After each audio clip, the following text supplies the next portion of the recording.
ভোলায় নিজস্ব গ্যাস ভিত্তিক বিদ্যুৎ উৎপাদন কেন্দ্র থাকা সত্ত্বেও প্রতিদিন ৮ থেকে ১০ ঘন্টা পর্যন্ত লোডশেডিংয়ে চরম দুর্ভোগে স্থানীয়রা।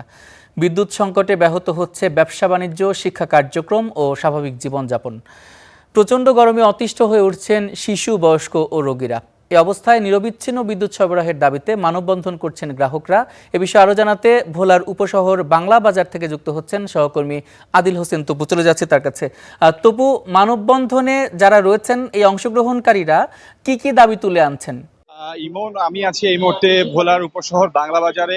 আসলে এই ভোলা কিন্তু গ্যাস এবং বিদ্যুতের স্বয়ংসম্পন্ন একটি জেলা, কিন্তু সেই সম্পূর্ণ জেলাতে কিন্তু বলা হয়ে থাকে যে বাতির নিচে অন্ধকার। তার মানে এইখান থেকে যে প্রায় 450 মেগাওয়াট বিদ্যুৎ উৎপাদন হলেও কিন্তু এইখানকার মানুষ কিন্তু পর্যাপ্ত বিদ্যুৎ পাচ্ছে না। প্রতিনিয়ত লোডশেডিং এর কারণে তারা কিন্তু দুর্ভোগের মধ্যে পড়ছে এবং এই দুর্ভোগের কারণে প্রতিনিয়ত কিন্তু এই দুর্ভোগ বাড়ছে এবং ফলে এই কারণে ফুঁসে উঠেছে ভোলার মানুষ। তারা এই নিরবিচ্ছিন্ন বিদ্যুতের দাবিতে তারা কিন্তু আজকের এই মানববন্ধন করছে। আমরা একটু এই স্থানীয় গ্রাহকদের কাছে একটু কথা বলতে চাই। আপনারা আসলে কি দাবি নিয়ে আজকে মানববন্ধন করছেন? আজকে মানববন্ধন করছি, আমার ভোলাতে 450 মেগাওয়াট বিদ্যুৎ উৎপাদন হয়, সেই জায়গায় আমরা এই বিদ্যুৎ থেকে বৈষম্য শিকার হইতেছি। কেন? আমাদের ভোলাতে সর্বোচ্চ লোডশেডিং যখন হয়, গরমের তাপমাত্রা বাড়ে 30 থেকে 40 ডিগ্রি, সর্বোচ্চ ওই সময় 110 থেকে 20 মেগাওয়াট বিদ্যুৎ হলে হয়ে যায়। সেখানে আমাদের 450 মেগাওয়াট বিদ্যুৎ হয়। কেন আমাদেরকে বিদ্যুৎ ঠিক মতো দেওয়া হচ্ছে না? শুনছিলাম আমরা আর একটু শুনতে যাই। দাবি কি আপনাদের আজকে? দাবি কি? আমরা ভোলাবাসী নিরবিচ্ছিন্ন বিদ্যুৎ চাই, যে করেই হোক। ভোলার বাইরে বিদ্যুৎ যাক, কোনো সমস্যা নাই, কিন্তু আমাদের চাহিদা মিটিয়ে যাক।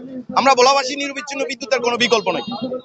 শুনছিলাম মূলত নিরবিচ্ছিন্ন বিদ্যুৎ চাই। আপনাকে জানিয়ে রাখি যে ভোলায় গ্যাসের মাধ্যমে কিন্তু ভোলাতে কিন্তু বিদ্যুৎ উৎপাদন হয়ে থাকে। সেই বিদ্যুৎ কিন্তু ভোলার বাইরে তারা জাতীয় গ্রিডে দেওয়া হয়ে থাকে, কিন্তু মূলত সাব স্টেশন না থাকার কারণে কিন্তু ভোলার মানুষ বিদ্যুৎ পাচ্ছে না।